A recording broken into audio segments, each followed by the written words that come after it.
1.11 no va a cambiar en sí hasta donde sé mucho la terapéutica. Entonces, Fíjense, la parte clínica sería quien decidiría. fíjense algo importante, que ahorita la OMS dice que para el año 2030 se fija que deberíamos eliminar el cáncer de cuello uterino.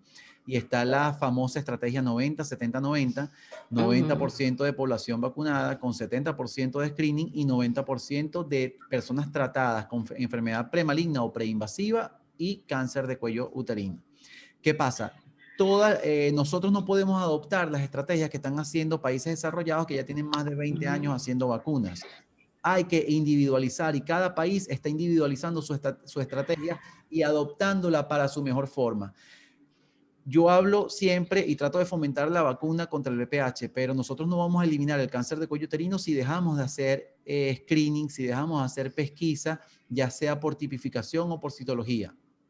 Hacer tipificación o citología, la tipificación nos habla de que el 99% de los cánceres de cuello uterino o 95% están relacionados con el BPH. Entonces, hay países que evalúan la posibilidad de hacer, según el costo-beneficio, mejor BPH primero, si es positivo, seguir con la pesquisa, si es negativo ese paciente, puedes espaciar un poco la pesquisa, pero estamos hablando de países en donde le hacen pesquisa a toda la población, sistemas públicos de salud, en donde ese tipo de algoritmos, si lo cumplen fielmente, representan un ahorro, o sea, un beneficio en relación al costo para el ente que está encargado de hacer la pesquisa. Para nosotros actualmente ahorita en Venezuela es difícil decir, bueno, vamos a hacer la pesquisa cada 5 años o vamos a empezar la citología cervicovaginal a los 23 años, 25 años, cuando la población de nosotros que está vacunada es cero, cuando tenemos ahorita, yo creo que actualmente los niveles más bajos de pesquisa de cáncer de cuello uterino en centros públicos, estoy hablando no de consulta privada, estoy hablando de centros públicos que estén ahorita dedicándose a la medicina preventiva.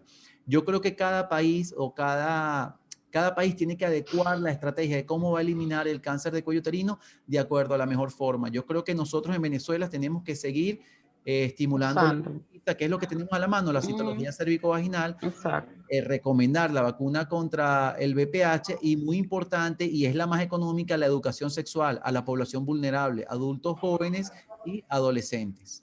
Ajá, queríamos hacer una pregunta a la doctora Liliana Castillo. En su conferencia mencionaba algunas terapias y algunas opciones de acuerdo a los diferentes tipos moleculares que hay en la actualidad. ¿Tenemos aquí en Venezuela disponibilidad de alguna de esas terapias? ¿Ha tenido experiencia de usar alguna? ¿O estamos todavía en este proceso de encaminarnos hacia esas nuevas tratamientos? Ok, bueno, con respecto a la disponibilidad, sí hay disponibilidad de algunas de esas terapias, puesto que ya han sido probadas en otros escenarios. En endometrio realmente no, ¿ok? Porque estas aprobaciones son muy recientes y yo particularmente no tengo experiencia en cáncer de endometrio. Pero sí en otros tumores, por ejemplo, el pembrolizumab, básicamente. Los otros inhibidores de checkpoints, muy poco, ¿ok? Al menos los que están aprobados para endometrio. Con relación a la Vocerti, que es el antiguo IWAN, no está disponible todavía. Y con respecto al Babociclib, por supuesto, está disponible. Se ha utilizado muchísimo esa combinación con letrozol en cáncer de mama.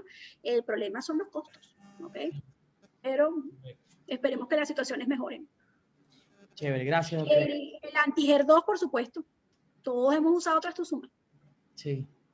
La cuestión es el escenario. Lo que no se ha hecho es en endometrio, ¿ok? Porque esto realmente es muy reciente. Pero bueno, la invitación está abierta. Correcto.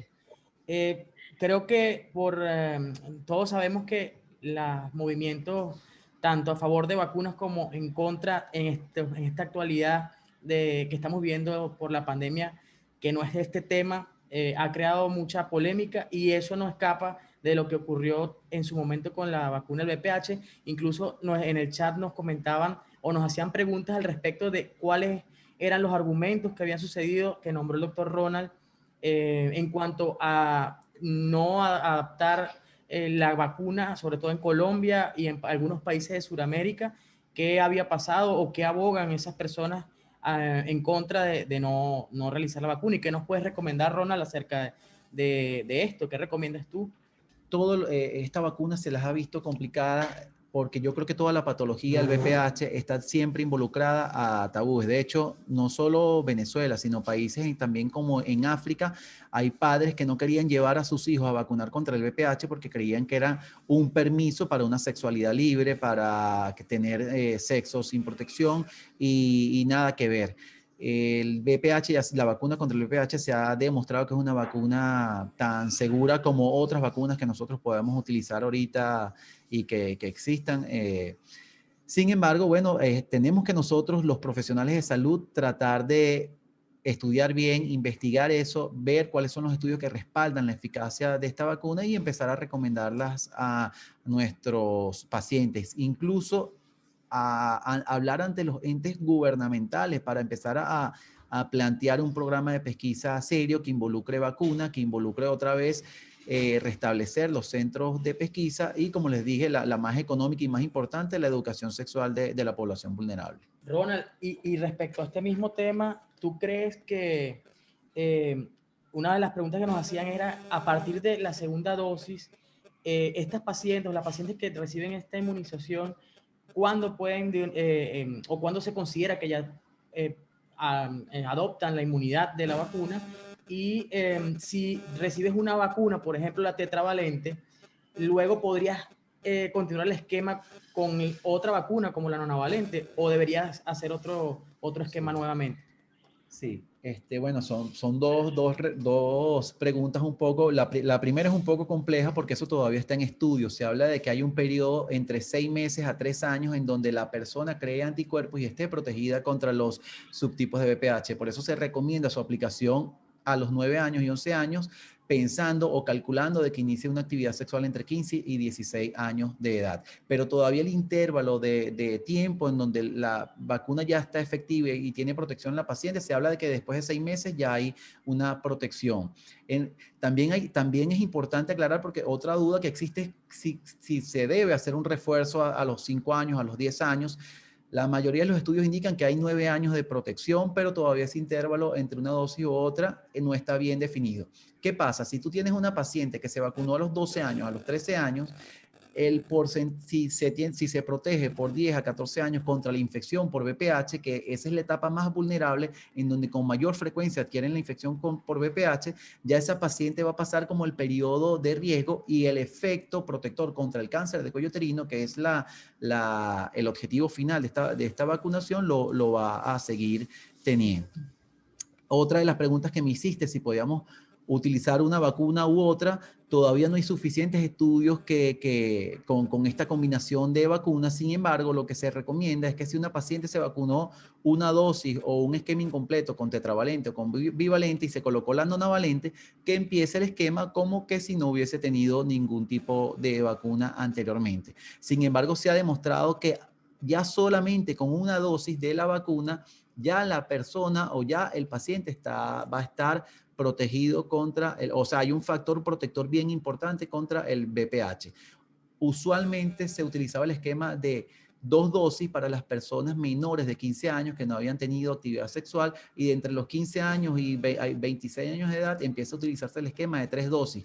Pero esto no es para todo, esto no es así en todo el mundo. Hay países como Estados Unidos que tienen su esquema particular, hay países, por ejemplo, en Australia que tienen un esquema diferente a otros países en Latinoamérica.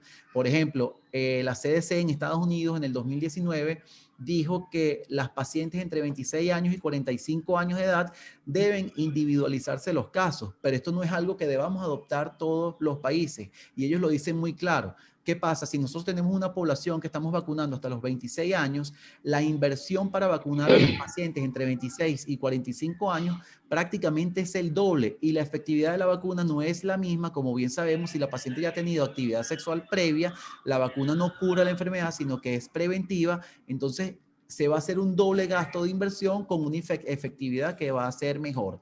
Entonces, por eso es muy importante el estudio de nosotros, el juicio de los profesionales de la salud encargados de estas pesquisas para tratar de brindar lo mejor hacia nuestros pacientes y adecuarlo a nuestros pacientes. Oye, creo que bastante claro allí esa duda.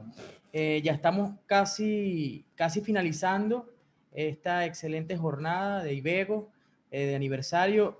Por aquí el doctor Andrés Mora, creo que podemos culminar con un par de preguntas. comenta cuál sería la edad límite entre hombres y mujeres para la colocación de la vacuna. Ya creo que Ronald puede 26 responder. años hombres y 45 años 26 y 40 en hombres y 45 en mujeres.